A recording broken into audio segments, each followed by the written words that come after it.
Hello, everyone, and welcome to what's the fourth in our series of briefings.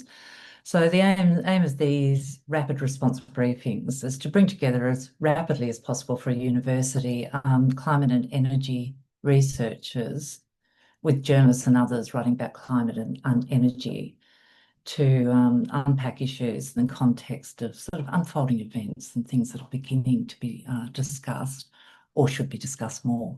So we want these briefings to provide a relatively informal setting to hear what the experts think we need to be discussing right now, what it is that they think we need to know, and what is missing from public debate, and for you to ask a broad range of questions.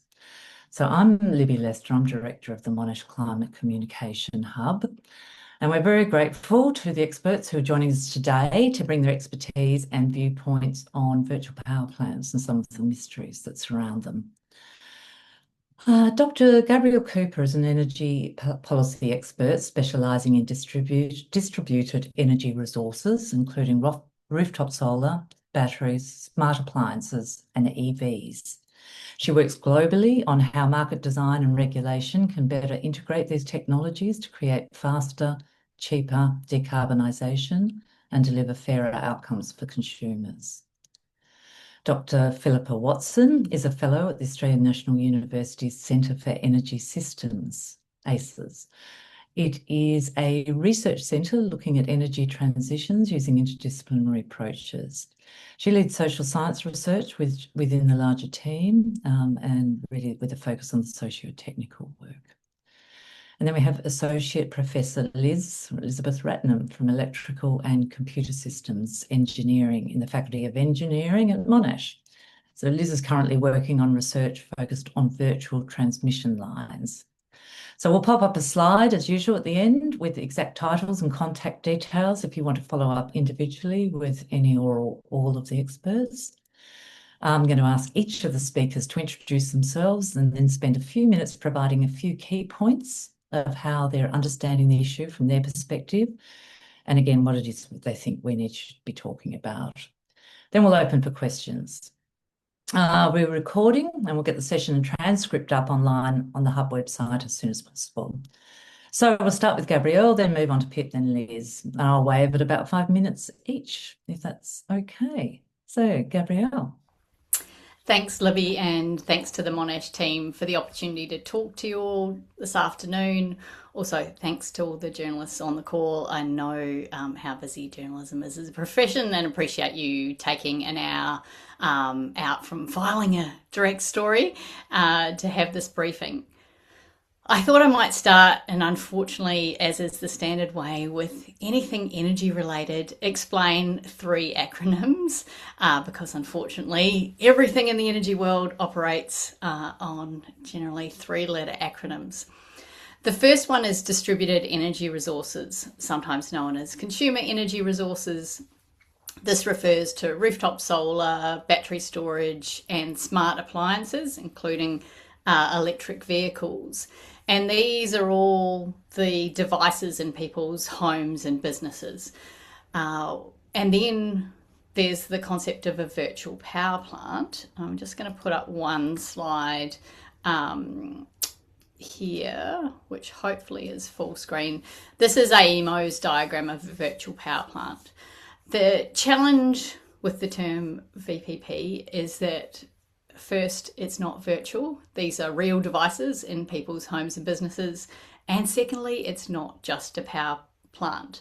But what it is, the virtual name comes from the fact you're using smart software to coordinate all these devices. The term that I actually prefer that's now being used more commonly in the United States at least is aggregated DER, or ADER, as the Americans call it. And the reason I prefer the term aggregated DER is because the aggregation of these resources don't just provide power. The really vital and important characteristic of aggregating these devices in people's homes and businesses is that they can provide multiple services to the energy system. Obviously, they can provide power, but they can also provide flexible demand, which is an increasingly important in a high renewables system. They can also obviously have storage, emergency capacity, and in fact, the first virtual power plants in Australia, or the first aggregations of DER, were to provide ancillary services, which is about essentially keeping frequency stable, to dramatically oversimplify it from an engineering point of view, but those are the ancillary services referred to in this diagram here. And then most importantly, from my point of view, in terms of reducing the future costs of the energy system, is the potential for aggregated distributed energy resources to ease network congestion, primarily at the distribution level, but Liz will talk about the emerging science and engineering at the transmission level. So to start with the piece of the obvious point of you can provide supply, particularly from rooftop solar. As you may be aware, there's been some media coverage of the fact that not many consumers are signing up to provide to virtual power plants. In my view, this is a classic blame the victim scenario, whereby the retailers could be making much greater use of rooftop solar and storage and smart appliances in people's homes and businesses, but they are taking quite some time to transition from their classic way of hedging, using contracts, particularly with gas-fired generators, to the potential to aggregate distributed energy resources to provide the supply and hedging at times of high prices. It would be great if someone was to ask, particularly the 4 large energy companies, why they're not doing more in this space. My understanding is that there is some rewards for demand response to households by some retailers, but there's nowhere near the scale that could be provided here. Obviously, to hedge for high prices in the wholesale market through aggregating distributed energy resources would require changes to these company systems, but it should be inherently lower cost because consumers have paid most of the upfront capital cost of these resources. So that's the aggregation for the purposes of wholesale supply. Then there's aggregation for the purposes of easing distribution network congestion. And sorry for flying through. I have in Britain last year, or the year before last, the supply to ease network congestion through essentially batteries charging or discharging or other distributed energy resources feeding into the distribution grid was 9 gigawatts. So if you have an EV, for example, signed up to flexibility markets, as they're known in Britain, you can earn £400 per year. So the key part of the story here is, in my view, consumers are not signing up for virtual power plants because the revenue is not there. They may be offered $100, $200 a year, and most people who are like, well, that's not sufficient. Whereas if it was more like, $600, $700, $800, $900 a year, everyone would be doing it. Now, Britain started changing the economic regulation of their distribution networks, essentially back in 2010. So we are 16 years behind where they are at, and we still don't have a commitment to make the change here for distributed energy resources to be able to provide an alternative, a lower cost alternative to building network infrastructure. My meta-analysis says if aggregated DER could provide all of these services The net present value by 2040 would be $19 billion. So if you add up all of the potential services on the Swiss Army knife, actually, this one doesn't include emergency capacity, you could get 11 billion in avoided network costs and 8 billion in reduced generation and storage costs. So just to clarify that a little bit, what happens is that where there is network congestion in Britain at particular times and through 4 different series of timing, depending on whether it's scheduled or not scheduled, done in emergency response to congestion, consumers get paid for importing or exporting from the grid to ease that network congestion rather than that network business going out and upgrading the poles and wires and substations, which is inherently expensive. So the AMC have just commenced a process to review the economic regulation of networks in Australia, and I'm hopeful that we may, perhaps when they finish it next year, 17 years after Britain, start to move in this direction. But this is a major barrier at present. And I realise, Libby, I'm probably at time, so I will pause there. Great. No, excellent. Thank you. And we'll get back to that very, I'm sure, in questions. So we might move over to Pip. Thank you. Thanks, Gabrielle, and lovely to see you, Liz and Gabrielle, here, because it's very exciting to have this conversation. And Libby, thank you for organising this with Mara. I'm Pip. I work in socio-technical transitions of energy. So I look at people and things together. So I look at the people and the technologies together. Our team is necessarily interdisciplinary where I work at ACES at ANU and a number of us have gone there because of this, because we really need to look at this complex energy system from lots of different perspectives. So, and I know that Liz, you used to be at ANU a long time ago, didn't you? Yeah, the start of the VPP world. So underlying my approach is that I'm trying to always think about people living their best lives and with minimal impact. So this is something really important, and I'll come back to that in a minute. I've actually been part of the research on VPP since around the middle of the 2010s, when we were researching one of the first VPP tests that had a virtual power plant provider company involved and a network. And it was the first time that we'd done social research, and it was quite an entertaining thing because we thought there'd been more social research have done previously, but there hadn't been, so we were quite shocked. So these VPPs, I thought it was, I'll just add a little bit to what Gabrielle was saying about VPPs. These VPPs are sitting in an incredibly complicated system. And so just to say some simplified things about VPPs, they've got to interact with the distributed energy resources that we have available. So these are actually devices that we use for other energy purposes. So that's really important.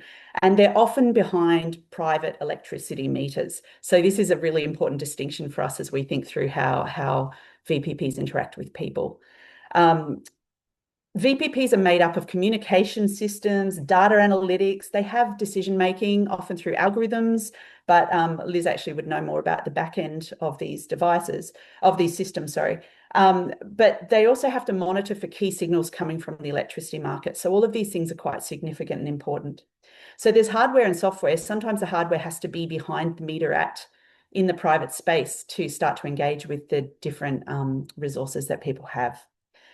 Commonly, we know that VPPs are commonly connected to systems with solar, batteries and inverters, but there are other systems. So Western Australia, their Southwest Interconnected System Network, they have a virtual power plant. They call it a virtual power plant, and they have multiple different devices successfully running and being managed and engaged with there. So the VPP system has to have a pre-organized arrangement with the people who own the devices. Again, I find that really important. And then they'll monitor for market signals and then negotiate with the device. So the critical thing here is that we can mostly work with price signals. This is what's available to. I'll talk a bit more about that later, of course, but the other really important thing, Gabrielle talked about actually the energy load mitigation. So they're kind of smoothing energy use. They can also offer other services such as voltage control. But the critical thing here is that VPPs are actually quite diverse. So they're not all one description will define VPPs around Australia. They're really quite complex. Um, they can work with networks, with retailers. They need a retailer of some sort involved with a virtual power plant. They operate in a bigger context as well. And this again is something I find really, really important. That the narrative around VPPs that Gabrielle shared was that we're going to delay or stop infrastructure needing to be built to enlarge our networks. And this is really important, but interestingly, really, really hard to prove. And the other critical thing that I've seen a lot of narrative around, which I find really important, is that the Australian electricity rules want us to have a reliable system. And so VPPs have been sort of narrated to be able to assist us with this. Yeah, so sorry, just skipping a bit because Gabrielle's covered a bit as well. There are other strategies used that overlap with VPP sometimes, but there's other systems that are being used that aren't necessarily called virtual power plants. We could have control management for hot water, for example, that might not be called a virtual power plant. We can also have virtual power plants having to interact with neighbourhood located batteries. Perhaps the neighbourhood located battery is part of a virtual power plant, perhaps it's not. Also, large batteries are also trying to support some of the services, and neighbourhood located batteries supporting some of the services that virtual power plants are trying to kind of cover. So we've had virtual power plants for at least 10 years because that trial we did way back when had an operating virtual power plant involved. And what's allowed it in Australia is there was new technology, new software design, and new batteries that allowed us at the time. I mean, they weren't brand new at that point. They were released to market in a way that we could visualize having a scaled system of virtual power plants. So within all of this, it's really important to note, because I've sort of noted some competitors. We've still got virtual power plants. They're still around. We've got from what we can tell, there's customers continuing for quite a long time with these organizations. So they have garnered trust and they have systems that are functioning and have some longevity to them. There's societal implications and lived experience aspects to VPPs, which always interest me. One of the critical things to say is that ENGIE's goals for energy are not the same as what can be measured on the network to make these virtual power plants function. So we want to stay warm. We might want to get our kids to school. We might want to have some entertainment at home. We might want to just make sure our elderly grandparent is safe in their home and can communicate with us.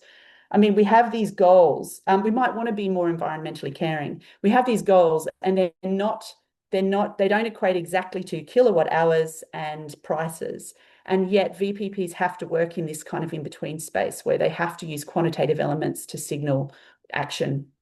So this is actually a really interesting space. And of course, some people do understand kilowatt hours and prices for various reasons, including if they have to manage their bills really carefully. But it's really not something that we think about necessarily in the same way we might think about wanting to get to school or be good at work and make sure we look good when we're there in clean clothes. The critical things for people is we've still got a gaping have and have not situation here. There's questions, of course, whether everyone has to be on VPPs. But what we're seeing is that VPPs need technologies. And while we have this, we've had this amazing rebate recently over the last, about a year more than that now, isn't it? From the government. And there were a couple of tiny programs which were really lovely from South Australia for public housing before that. And sorry, I'm just forgetting one, but there was another rebate program. But in the ACT, while there were a couple, we're really not engaging with people who are having difficulty, and there's really big barriers. And I'll just say apartment owners have really big barriers to getting engaged with this stuff. So there's some fairness, diversity, and distributional justice issues here that are worth examining. And I'll stop there. Those kind of the exciting bits for me that I think we need to think through. That's really interesting. Thanks, Pip. And over to Liz. Hi, thanks. I might just share my slides. Can you all see them okay here? Yes, all good, great. So thank you for the invitation to talk today, I really enjoyed, I guess, Gabrielle and Pip's explanation on VPPs and the opportunities that we potentially have. I kind of want to complement those conversations, but take a different shift. And I think the thing that ties together this word is the idea of virtual. And Gabriella said it really well. It's like virtual doesn't mean we actually don't have devices, but the devices are different to how we previously thought of the power system, which is like, the technology's been there for 60, 80 years, 100 years, where we built generators, we built transmission lines. And this idea of virtual is like thinking about how do we do things differently with the technology that we have today. So today we have communication systems that we couldn't have even imagined 30 years ago, where a lot of our infrastructure is still operational, that was built, many decades ago. We also have GPS technology. Battery storage has only just become really economical for the grid, and that's really a game changer, right? Like in terms of where we were 10 years ago or even 15 years ago, where energy supply and demand had to instantaneously balance at every moment in time. Storage gives us some time, some buffer to think about how to do things differently. And that's where VPPs in particular, there's a lot of opportunity with storage, right? That we can use that storage to buy us a little bit of time. So in terms of shifting gears, the thing I want to talk about today is robust virtual transmission lines. So again, I'm using the word virtual.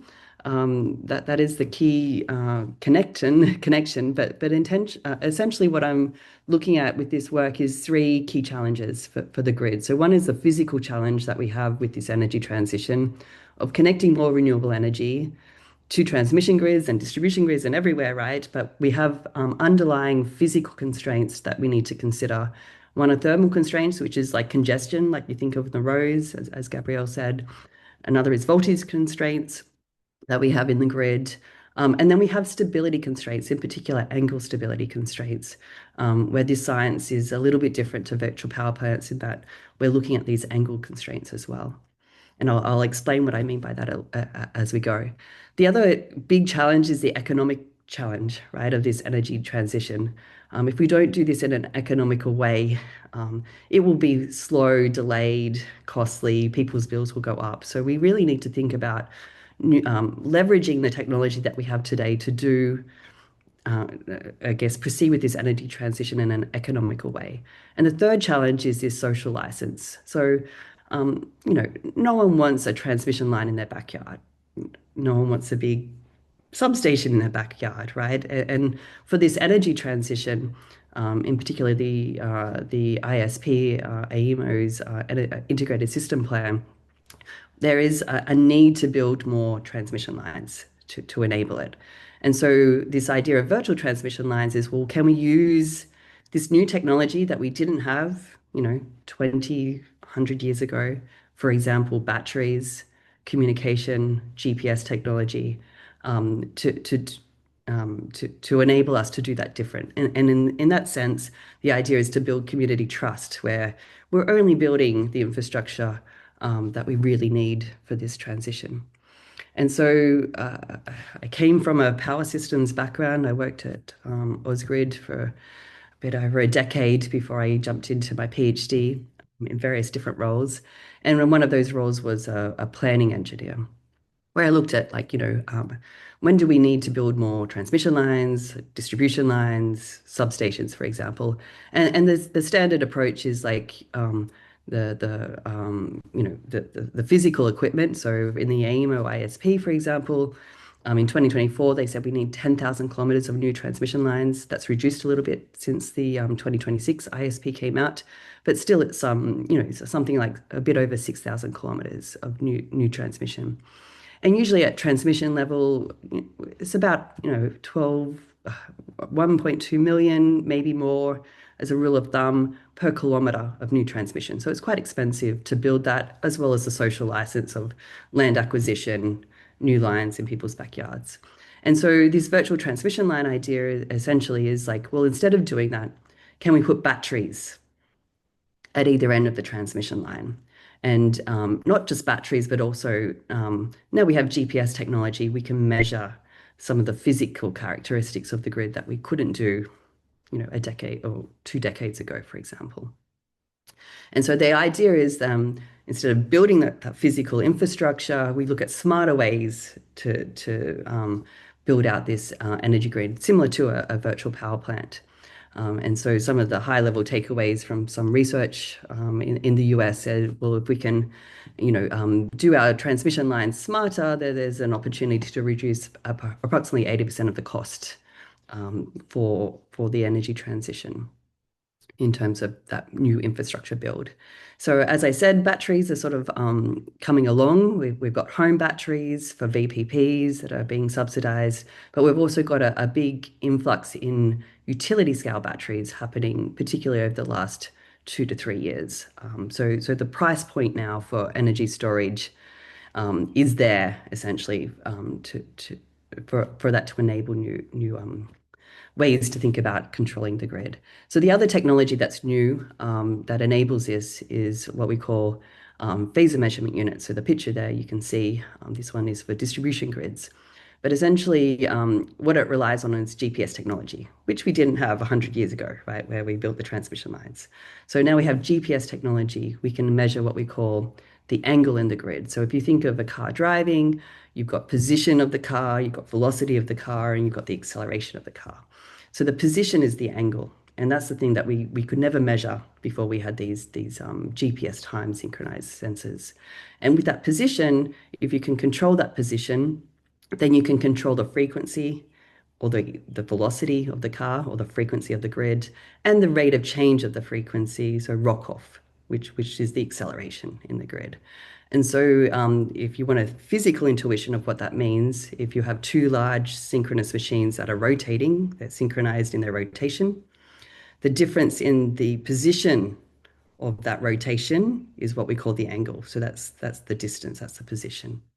So with these two new enabling technologies, the position that we can now measure, which allows us to control frequency and rock off as well, and with battery storage, there's an opportunity to think about how do we design transmission lines that are virtual. So here's a high-level example. If you're a power systems engineer, this is a very simple example.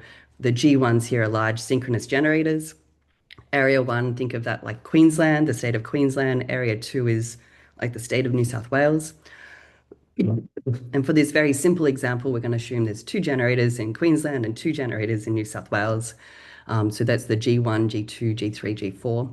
And we're going to co-locate with those generators large utility batteries. So that's these P values that you can see in circles there.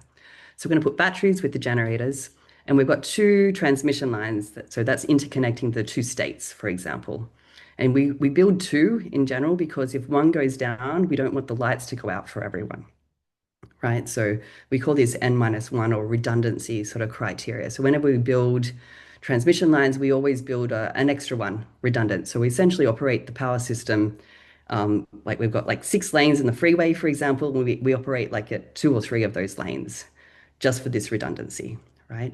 And so the idea is that there's a fault. So like, let's imagine one of the transmission lines come down. If you remember 2016, Victoria, South Australia, transmission lines come down. That's sort of this example here. We've got a fault, transmission lines down.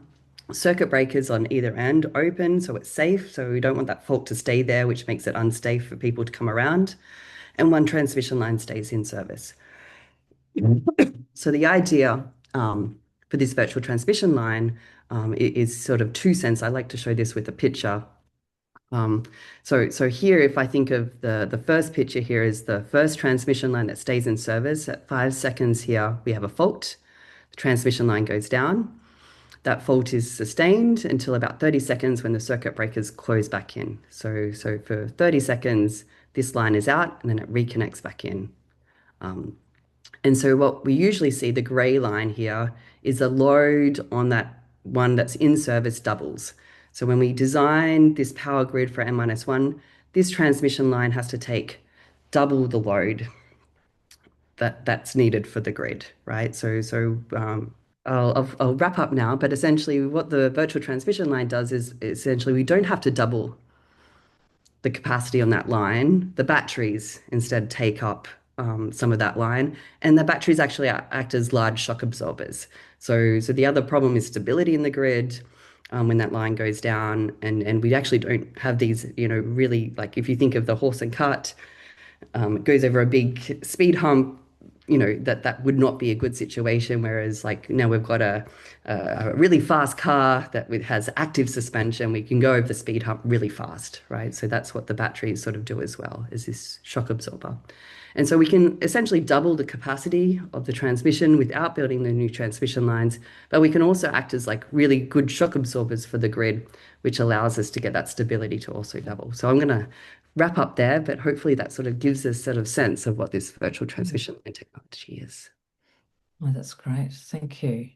Thank you. So we'll just jump into any questions, comments, thoughts from anyone online. If you've got any questions, just use your pop your hand up. And Alex, Alex, do you mind just introducing yourself?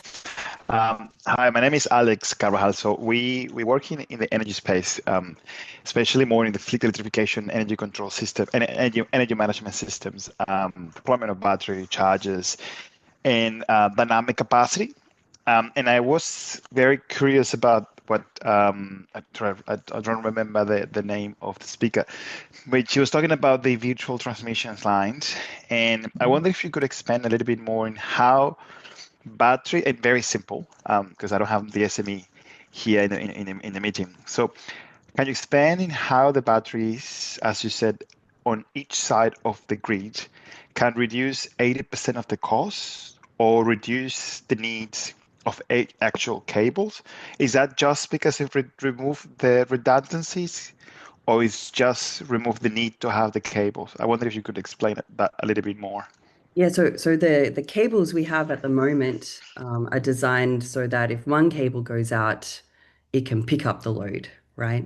So we have like if you think of a freeway, we build a freeway, but we only ever operate half of the lanes of that freeway. We never operate in all of the lanes, because if like something goes out, there's a light, goes out, then we need to have the redundancy so we can operate, the grid.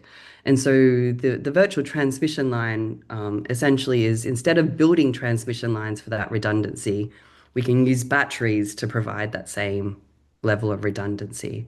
And the transmission lines, cost in the approximate like 1.3 million thereabouts per kilometer.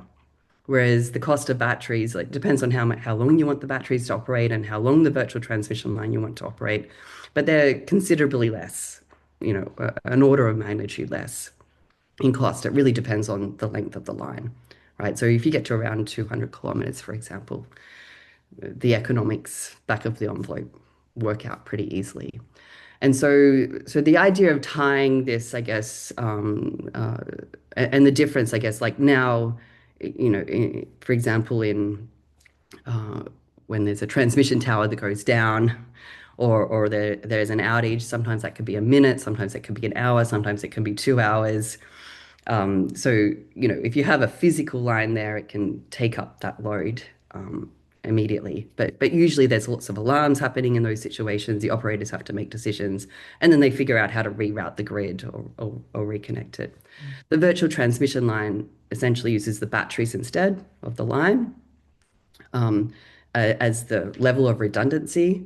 And depending on the kilowatt hours, that's the expense. How long you want that virtual transmission line to run, that's sort of the question. So the idea of tying it to virtual power plants is that, if you buy time with these big utility batteries, let's say you can run it for like 3 or 4 hours, then you could potentially buy time with the virtual power plant to, say, like South Australia, charge your batteries, New South Wales, discharge your batteries at the same time. Then you could sustain that virtual transmission line for much longer. But that's like, future science. But the idea is essentially to do things smarter, right, with the technology that we have today, rather than doing, as a planner, I only had the technology of the last 100 years to work with, right? But now we have new technology. We just need regulation and rules around that new technology to enable us to do things differently. Thanks, Liz. David, you've got a question. Hi, good afternoon, everyone. Um, Firstly, Libby, thanks for these. This is, I think, the second of these rapid response briefings I've been to, and I must admit, I really think they're excellent. And any way we could get perhaps even more attendance or whatever, I'd be happy to help. Please pass on the word to others, because So I've spent years, or last 10 years, in research of integrated energy systems. So there's a couple of familiar faces here. It's good to see. Previously running the Future Fuels Cooperative Research Centre. And I guess this whole VPP topic, I think, is a great one because the potential's huge, but also the challenge that we're seeing in the early adoption, I think is fascinating all of us, almost a little concerning in some respects, when I consider relative to the assumptions that are already hard baked into things like the ISP. So understanding where we're at and what we're going to do, I think, is really timely. I guess my question, a couple of questions. In Gabby's presentation, on the slide, you actually showed that the largest amount, I think it was 11 billion from memory, was in networks. What's your view about the sort of challenge? And I know this gets into the whole ring fencing debate and everything else, but from a monetary point of view, the greatest value is in networks. Yet to make this really work commercially and from a community perspective, the dealings goes through a retailer, and so you get that issue that the greatest value is on the other side of the fence, so to speak. I had probably one more question about the motivations of consumers. I mean, when we did social science studies, one of the things that I found quite interesting is if you interview a lot of people who have committed to solar PV or batteries or whatever, their greatest motivator was not necessarily economics per se, and it wasn't necessarily climate driven. It was getting independence from the retailers who they hated. And if that's their greatest driver, then if the VPP is actually compelling them to then contract to a retailer that they were actually trying to separate from, and particularly if there's a perception that they're giving them a whole lot of the value, but the consumers had to pay for the asset, what's the views of the panel there? I got two others, but I'll leave it at two for now, and unless there's others no other questions from others. Thank you. I guess I'll start on some of that. There's a lot there, David. Thank you. Great questions. So you asked first about the network value, which is larger. I should highlight those numbers are a few years old now, and they're prior to the Ukraine crisis and now the Iran crisis, which until the advent of the battery subsidy and lots of grid scale batteries meant that wholesale prices have been a lot higher. So I think there's a lot of revenue on the network side. So the aggregated value in the regulated asset base, last time I checked, of all of the distribution networks in the national electricity market was $95 billion. So, if you can substitute the CapEx spend for just the use of existing assets in people's homes and businesses, then the savings could be significant. And the challenge is that we have had numerous trials. In fact, Pip was, I think, involved in the first one in Project Consort down on Bruny Island in Tasmania. That's well over a decade now. These cannot scale until you change the economic regulation of distribution networks. So I wrote a large paper almost 3 years ago now for IEFA, the Institute for Energy Economics and Financial Analysis.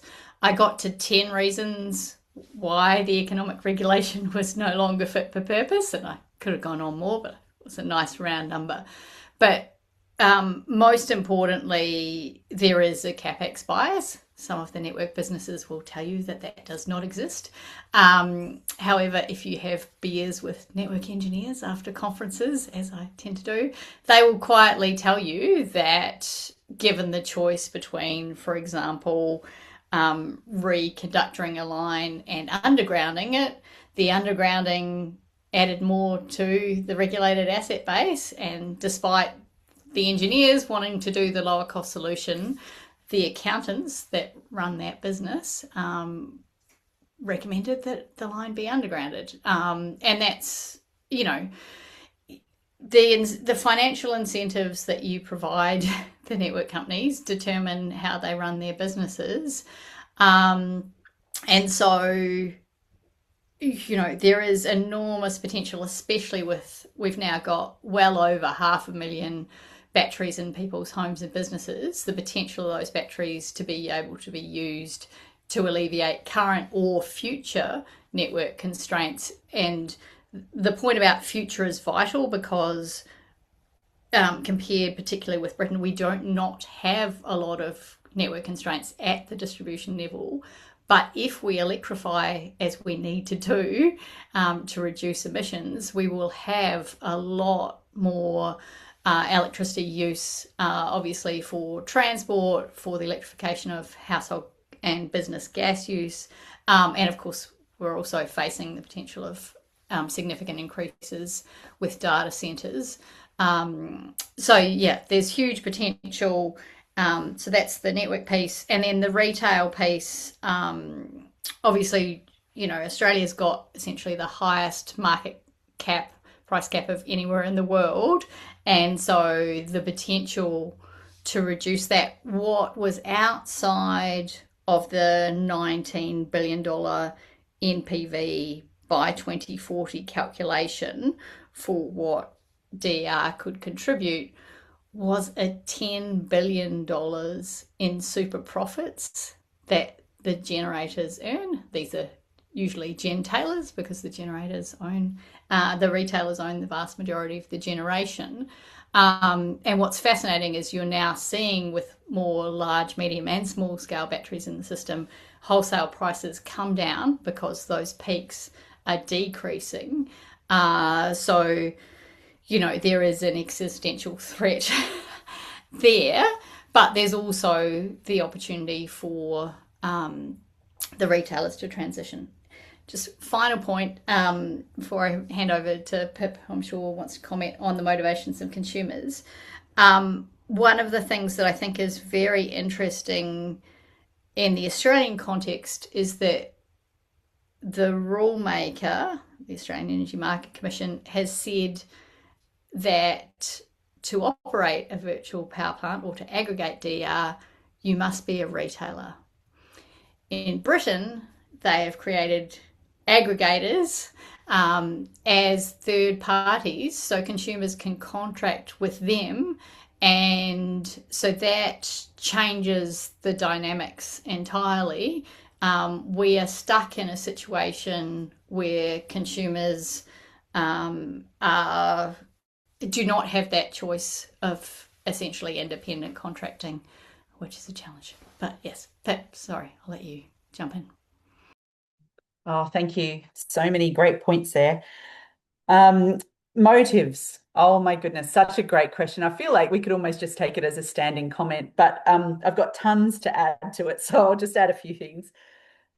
Solar self-consumption, confident. After this decade hanging out with people who own batteries, I'm confident solar self-consumption is absolutely priority in most circumstances.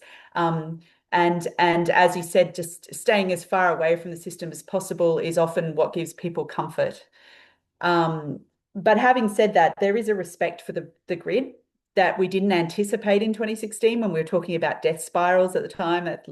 There's a real respect for the grid, and there's a respect for assisting on the grid as well. But it has to work. It has to acknowledge the values of the people who are trying to get involved. And of course, the increasing energy costs due to the Strait of Hormuz, for example, that is helping. That's helping kind of convince people that a price signal is important. But there's one of the things I noticed with the value exchange that goes on here is it wasn't a value exchange to start with. It was an assumption about values on one side, and it was network driven. So it was network values, the network. And now I'm not arguing that I think we need to value the network, but it was all one way at start. It was the network needs this, the network needs that. So therefore we'll structure everything around that and we'll create these designs for network health. Brilliant. We need network health. But what happened when it got to the household and the small business side was like, okay, but that's an inconvenience, or can I be no worse off? Can you guarantee I'll be no worse off for assisting? And does that wreck my battery? All those kind of questions came out. And a lot of them have been dealt with beautifully. So there's some really good reports on that over time. So that's, yeah, so value exchange, though, still a hot topic, because still the habit is to go back to what is quantitatively and needed by the network, not by how do we use this energy at the end, and what does that mean for this. And so we're trying to work towards that. It's actually really hard, so I'm not blaming anyone at all. I'm in there for the problem as well. A couple of other thoughts are just put in there, just on terms of the uptake, participation in VPPs, which could be to do with values, although I'd say that VPPs as businesses and companies, they actually do think about the value for the customer. They're just not necessarily working with all customers. But the uptake and trajectories of participation for VPPs we're looking at now. So there's a project just started. It's for the ACT, but we are gathering everything we've learned, and we're trying to pour that into this and actually learn something for Australia as well. So watch that space. And one final thing I'd like to say about batteries in these private spaces and that value is they create a very physical element for people to value. So it's like, it used to be that we couldn't see what was happening, even solar, but batteries actually create this, batteries and inverters create a very present physical entity in our house that we own. So I've seen some real kind of concepts around ownership because of the introduction of these bits of hardware in the home. Yeah, and just on that though too, also durability of devices is something we have to kind of consider moving forward to support virtual power plants as an ongoing part of our Australian infrastructure. Thank you. Yeah, which Thanks I imagine that's a big point, big issue for you know, for your $100 or $200 you might get back in. Yeah, I've seen bird poo on these devices, so that's what worries me. I'm just having a look at June's question in the chat, and just wondering if anyone's had a chance. I just started answering it, but I can go into it Yes, further Gabrielle, to that if you point about. that would be great. Thank you. Yeah, so the first part of her question's about the reliability of virtual power plants, and the key challenge from a technical point of view tends to be actually home Wi-Fi and internet communication with people's devices, especially in homes, obviously. And so what happens is that the operators of virtual power plants usually contract with more homes and businesses than they need, so that they can be guaranteed that they will always be able to supply what they're contracted for. And where this happens overseas, and has happened in the frequency control and ancillary services, the FCAS market in Australia, is that of course there are penalties on those providers for not delivering when required, so the onus is on them. But generally they are, very reliable. Putting aside, the challenge with telecommunications in Australia in general. And then the second part of the question was the different circumstances in WA compared to the rest of the national electricity market. They are quite different markets. I'm not sure if there are other providers in Western Australia that offer you on-time discounts, but obviously the retail offers do vary significantly. The virtual power plants won't change the markets, but as Pip indicated, there are virtual power plants in Western Australia in their WEM, wholesale electricity market, and they're in some ways more advanced. In fact, Western Power with AEMO in Western Australia has been contracting to provide alleviation of network constraints. I should have added that earlier. They have, in many ways, improved regulation so that they are attempting to substitute for network upgrades by contracting to alleviate constraints, which is obviously what would be great to see in the national electricity market as well, but we don't have the regulations that allow for that. June, I hope that's answered your question. We've lost Yeah, thank you. I'm here. I just, by the way, what about the money? Will we have cheaper electricity if virtual powers come into play?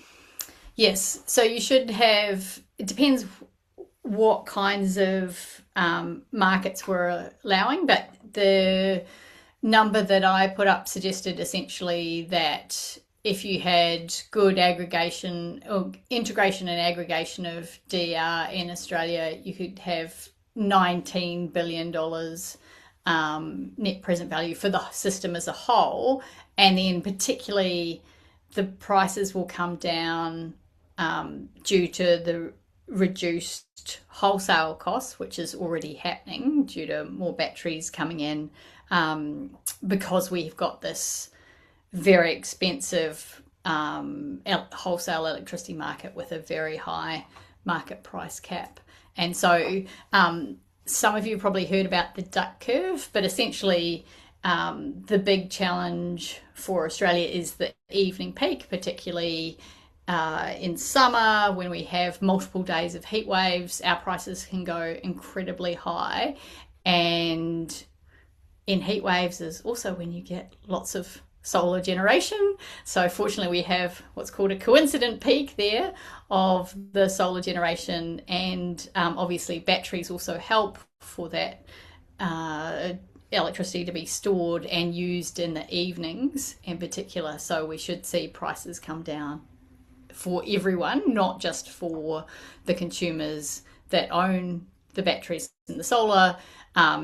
Acknowledging Pip's point that it would be great also to change regulations to be able to have, for example, battery solar and battery balcony solar and balcony batteries for renters, for example, in apartments.